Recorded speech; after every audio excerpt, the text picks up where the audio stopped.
Good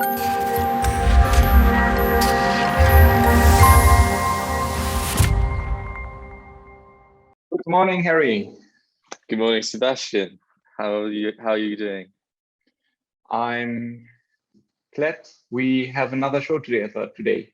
Nice. How are you? I'm fine, thank you. You're in a different location today. Why don't you tell everybody where you are?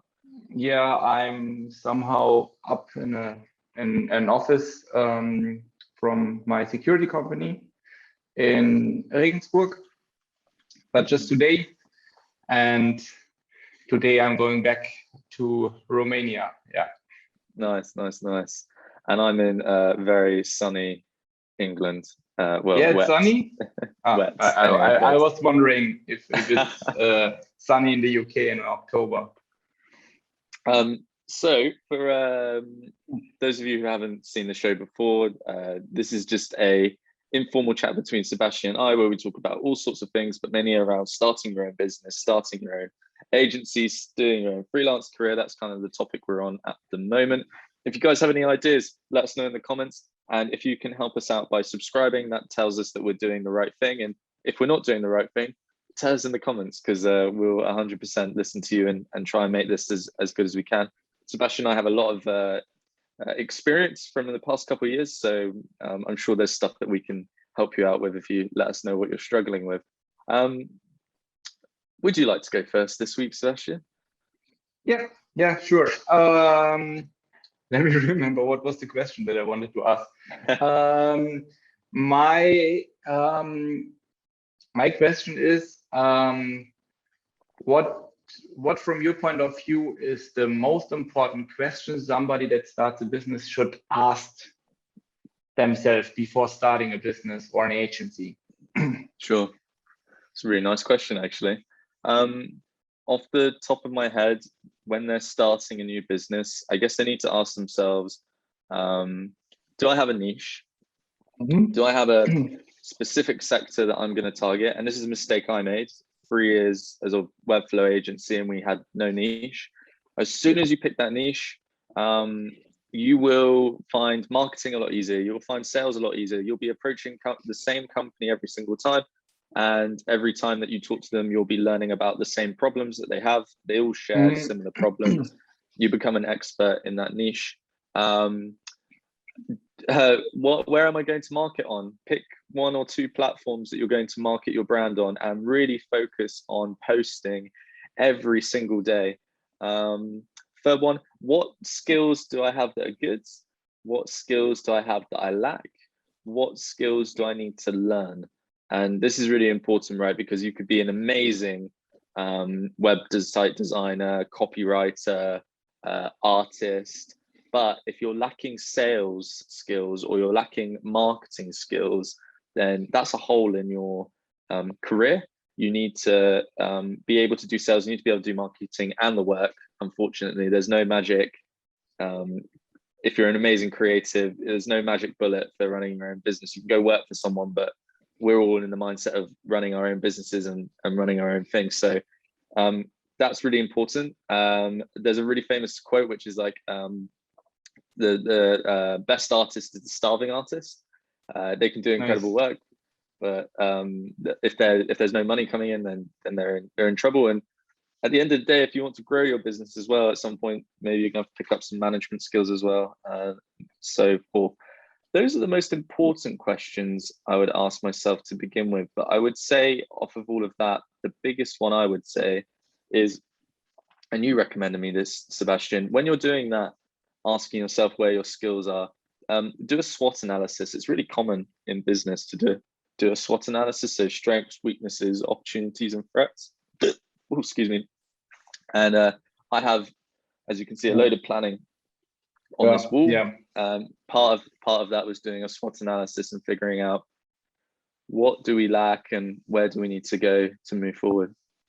Nice. Yeah, I don't know what to add. Really good content. Yeah, really important. What I would add maybe is, what problems are you seeking to solve? You should ask yourself. And is this something you want to do in the next few years? Not just start something out of, oh, I want to get rich or I want to earn a lot of money, because this is the wrong motivation. It should be something that you want to do every day to enjoy, or something that you like to do. That's really cool, right? Because like a lot of people will focus on the money, but think about the environment that you're building. Do you want a team at some point? Do you want to be able to mentor and nurture people and make them be their best, right? Yeah, like Simon Sinek, the why, you know. Yeah, So really nice. you should figure this out first, because it doesn't work like this. If you're just so money oriented, then yeah, you're motivated, but if you're doing things that you don't like, it's hard. But I totally agree with you with sales, most important skill. If you don't have it, get it or outsource it, but then to somebody that is good in sales, because without sales, you can't run a business. And to add to that, when you're looking for somebody who does sales, look for somebody who is in your niche or in your sector. They may have like a Rolodex of contacts already in that niche, so then they can help. They already know people to connect to. They already speak to people who want to buy your work, and also who understand the problems that you can solve. For example, if you're looking to get into the automotive industry, which is our niche, don't go and steal that, everyone. You can find a sales guy who has worked with loads and loads of car dealerships, so he'll already know and be able to help you figure out some of the problems that they face. He may know some contacts in that industry, so he can start talking to them for you, and go from there. I wanted to ask you what your why was, Sebastian. Why are you doing what you do? For me in general, it's like I worked 10 years in a corporation at Deutsche Telekom, as I told you before, and I wanted to do what I like to do. So I don't wanted to have a boss, first of all, and I wanted to lead people. So my main motivation is like to build something up from scratch, but also to develop the people that I'm working with in the company. So people that I like to work together every day. And on the other side, why the marketing agency, for example, I think doesn't matter what business you need always some marketing or some kind of sales, you know. And that's why I said, okay, let's start with this, because I have also lots of knowledge in, for example, search engine optimization. And that was the motivation why I started this journey. And to do it in Bucharest, that was another motivator, because I was already, when I was younger, I was like, I want to work in English. I really like the language, and I want some challenge, you know. Yeah, really nice. I think that's a really good one. I started with the money one, which was, you know, your tip: don't start with money. And it really is a very cancerous thing to focus on, because the money that you get from clients as you go up and up and up with prices and such, it will never be fulfilling at all. And I realized at the end of the day that I wanted to just create a really good team, and I wanted employees, as you said, people I enjoy working with, but also to really nurture people and help them be the best that they can be. And I think that as a driving factor is really, really good.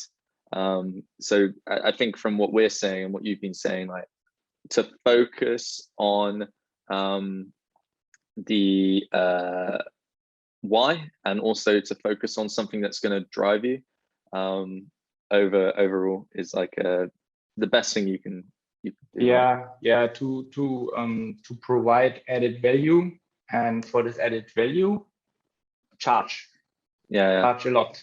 If you have big customers and you solve big problems, then you can charge a lot. That's how it works. Not charging for something where you provide average work or not an added value, you know. Yeah, I agree. I really agree. So Mr. Robber, what is your question? So my question is slightly tied to starting and stuff like that. And I was thinking about like goals, right? So in your first year as a agency or as a freelancer or even as an entrepreneur doing e-commerce or whatever, what should be a good goal to set that you would say, okay, or even just a little bit about how to set a good goal, like what are good goals and what should you be focusing on? I think for most of the people that start, they have already, or most of them have already a job. Or lots of people that I met, they have a full-time job. So, and their goal is to be only having their own business. So to get out of this treadmill. Yeah. And it's mainly a financial problem, I would say. So one goal would be to have at least 3 months the salary of their current job, so that they have enough backup So in order when that's saved in a bank account, right? Saved in a bank account, not touched, so that they could quit and they have still 3 months to work on their business, because I believe this is at least the minimum you should have in order to start from scratch. Sure. This would be from financially point of view. The other point of view, because it's at the end, it's only working out your business if you earn enough.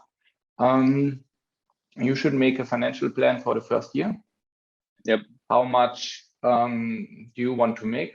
What is your profit goal? Understand the basic of finances. What's the difference between turnover, profit, and so on? Because this is crucial. Just starting a business and then at the end figuring out, oh, everything is working great, but wait, I don't have any salary. Yeah. So something is going wrong. Figure out what is your goal. Make, for example, we have now a strategy every month we want to increase by 5%, which is ambitious, but that's the goal. So you need to figure out what do you want to reach every day, every week, every month, and then put it all together. Start with the yearly goal and then put it in smaller steps, so it's easier for you to reach your goal. And coming back, we spoke before about added value and so on, but at the end, you need to have money in the game in your pocket. And therefore, first with the salary to put it to the side.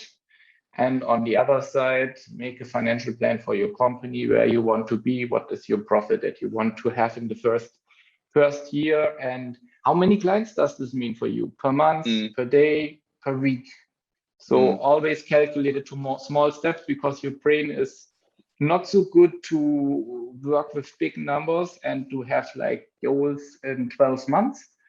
But if you have a goal per week, like you have to get one client per week, it's much easier if you say, I need to get 56 clients in a year. That seems also so big, the goal, you know? Totally agree. And I think it's a really big thing to not only understand that, but also the fact that when you're paying employees or contractors, from an agency perspective, if you guys are starting an agency and you're not doing it solo, the main thing here is you may take less of a wage or a salary than your employees or contractors. It is always adds that extra expense when you start bringing in people to help you do the job, that you will earn less from that project. So it's really good, on top of what Sebastian said, to understand what you need to be charging to be able to hit your weekly, monthly, yearly goal, but also calculating what it would cost to have a contractor, because they are going to take some of that money from you and some of that profit. And you need to be able to understand, okay, if I get Bob to help me with this website that he's making, and he's going to charge me half of what I'm charging the client, how is that then going to affect my weekly, monthly, yearly goal? And if you guys haven't done it, you need to plan out how you're going to charge for a project. You really need to look at the financials there, because a lot of people sometimes will just charge, I don't know, like $5K, $7,000. And then they'll look at the project at the end and they'll be like, fucking hell, I've just spent, £4,000 or $5,000 on freelancers to help me do this project, and we went over budget slightly as well. And all of a sudden, I I have a lot less than I anticipated having. You know. Yeah, I remember. I remember what Robert Craven said. The book that I read from him regarding starting an agency, a really good book, which I can recommend. It's all about the boring, dull stuff. To summarize it, you know, because the numbers. So you look also at the cost, because I know also lots of entrepreneurs that make the mistake and say, yeah, I need Dropbox, I need Adobe, I need this, this.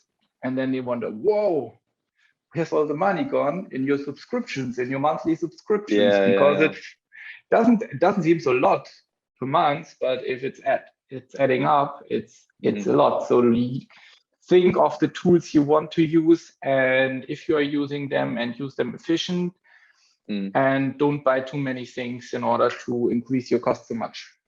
A tip for everyone who is watching right now and is a freelancer, or they are a agency owner, or just running a company in e-commerce or something like that, put in your calendar right now, every 2 weeks, you're going to look at your software subscriptions, and you're going to optimize what you're using and what you're not. It will save you so much money. I just shaved off £50, $70 a month in subscriptions. Now, that doesn't sound like a lot, but after 10 months, I would have been paying 500 to 700 pounds or dollars in subscriptions that I didn't need. And it really does add up. You find a new tool, maybe you sign up for it, you forget about that monthly subscription that you're paying for, all of a sudden it's adding up. And then 3 months down the line, you look at Photoshop, for example, and you say, I haven't used Photoshop in 3 months, but I've just paid, I think it's like £20 or something a month for that tool. And it's like, well, why the hell are we paying for this when we're not actually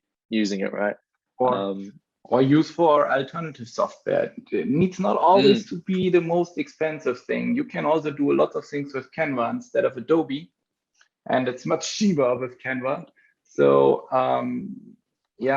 Google first before you want to buy something that it's probably expensive, or look for alternatives. Alternative2.com is, for example, an interesting website where you just type in the tool, and then you see what are the alternatives, also from open source point of view. So that's a really money saver. Really nice tip. Really nice tip. I guess to kind of finish off with this topic, because I have an exercise that I do with clients. Sometimes I've done it with you, Sebastian, your agency as well. And it is about goal setting. There's a really good book by Gary Keller called The One Thing. He's got the biggest real estate company in America, and he realized that by I've spoken to you about this, Sebastian. He realized that by getting his employees to focus on just one thing over an entire year, they would see astronomical growth in the company. So if you're listening right now, I just want you to pull out a pen and a paper and just write down these things. So first of all, what is the one thing I want to do this year? Is that get 50,000 in sales? Is that get our website traffic to 10,000 people a month visiting the website? Something really big and ambitious. So your 1 year goal. Then break that down, as Sebastian said. So every month, what do I need to do to hit that yearly goal? So for example, if we go for the sales perspective, it was £50,000 a year I want to have in revenue. Break that down. What do I need to do every month to hit that 50,000? So I need to get 5,000 a month or something like that. Break that down into weekly then. So every week of that month, what do I need to do to hit that monthly goal? So £5,000 in sales, I need to book 10 calls a week to be able to get to that monthly goal.